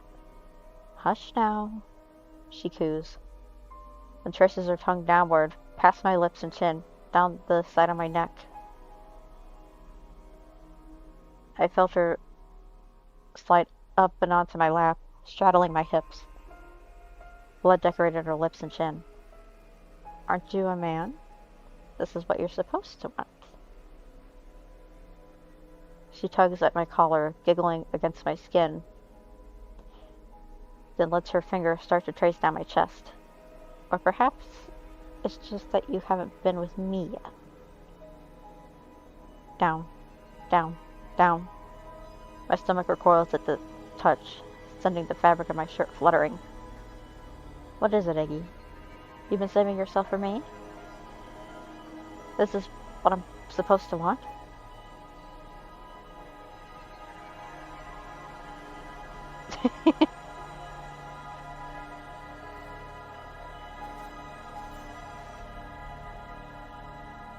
My breath hitches. I feel my throat constrict with a painful twist. She understands men, I guess. If you're hot enough, crazy is tolerated. It, mm, I won't comment on that. You're so sweet, Iggy. To think you'd do something like that for me. True, yeah, in front of her fans. Now her fingers are on the fly of my pants, tugging, tugging. She leans in close, whispering right in my ear. I've been saving myself for you, too. Did it? No. Sudden crack snaps my brain back to attention from the window. The glass is cracking? But I don't have to ponder the absurdity of it long, because the next second, the entire pane of glass comes buckling forward. The figure comes barreling through the fall of a jounce into the bed. Fuck, not the best idea I've had. Genzo wipes the shards of glass littering his arms and legs, only to freeze when he sees what's happening in the middle of the room. What the fuck? Gidget spins around, blood dribbling down her lips and face twisted. He's mine! She stumbles to her feet. You can't have him! Then lurches toward him. Genzo looks left, then right, frantically searching. He yanks his cap off his head and uses it as an oven mitt and grabs one of the larger shards of glass atop the bed, wielding it like a dagger. Gidget crawls on top of the bed, growling and snarling and reaching toward him. He responds with a slash that slices through her arms and hands, blood splattering against the wall. This doesn't seem to hinder her. She launches herself straight at him, on top of him, slamming her fist into his chest and clawing his face. I can't tell who's winning. All I see is a mess of flying arms and legs. The bed bounces, creaks, skin slapping on skin. Frightened yelps and growls.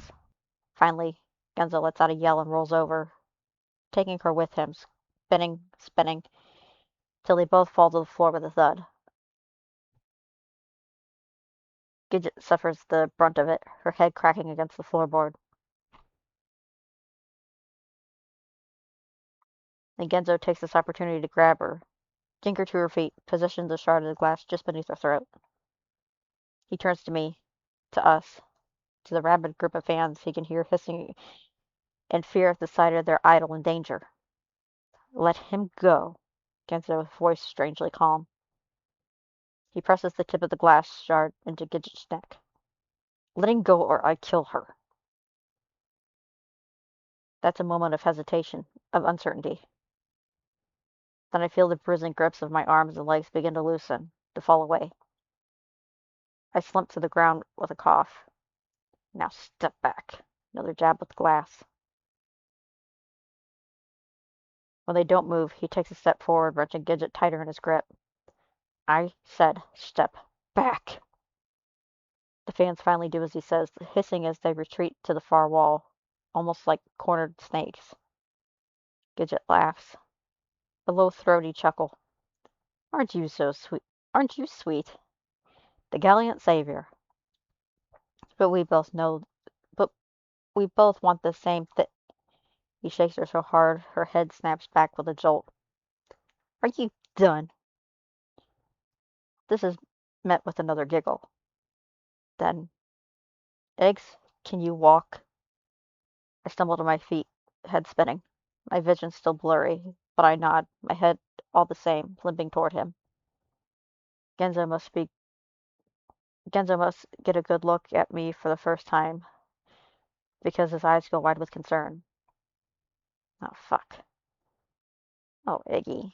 Sweet little Iggy. You don't want to leave me, do you, Iggy? Gidget coos. Genzo ignores her and nods his head in the direction of the door. I take the hint.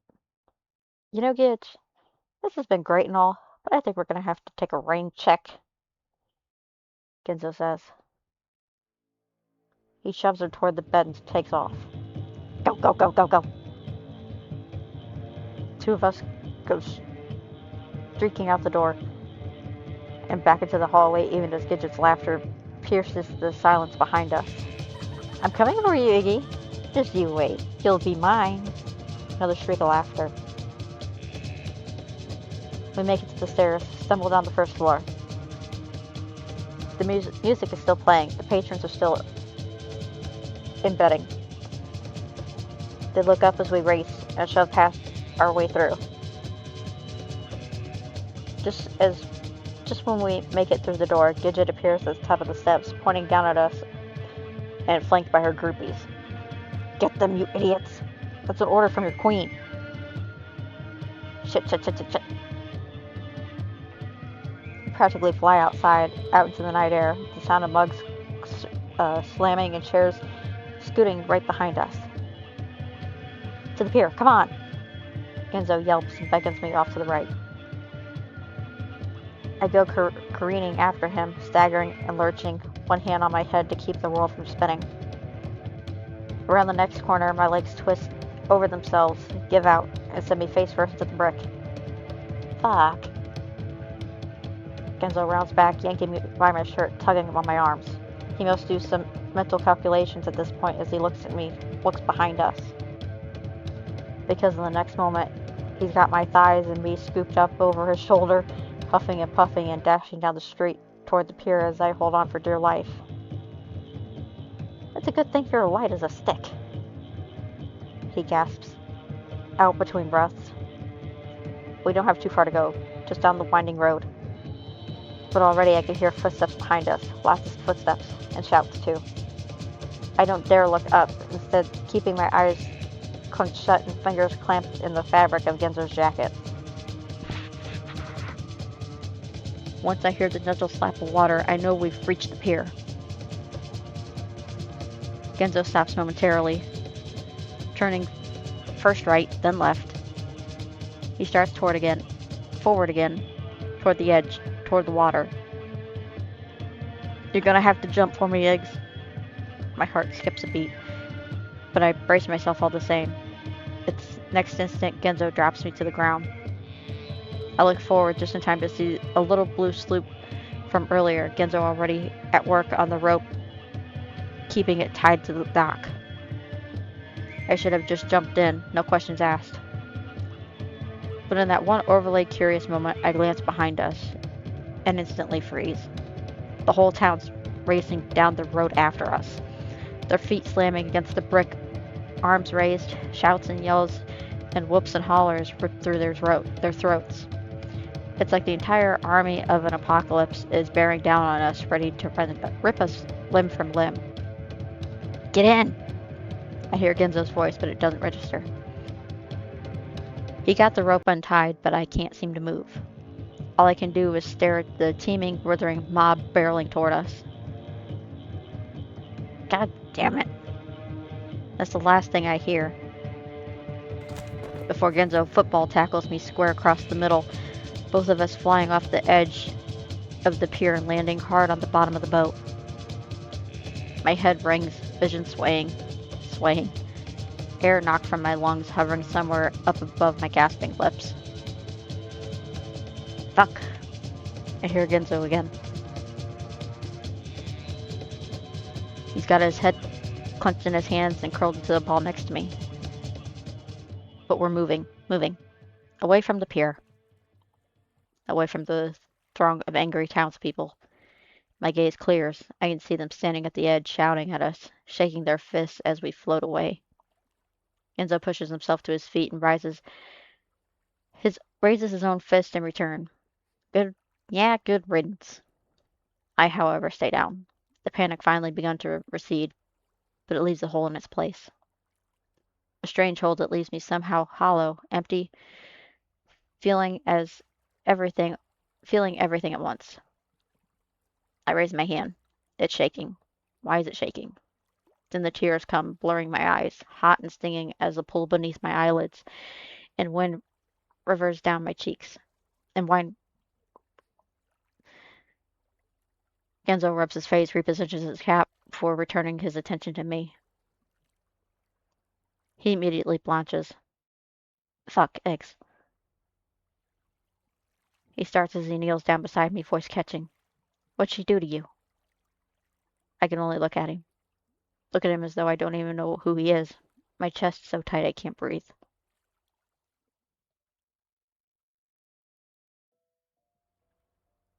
Okay, we're gonna stop here for now.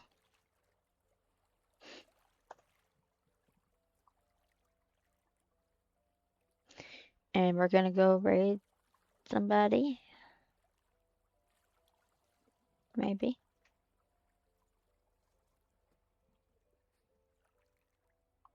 I can find the thingy. Here we go.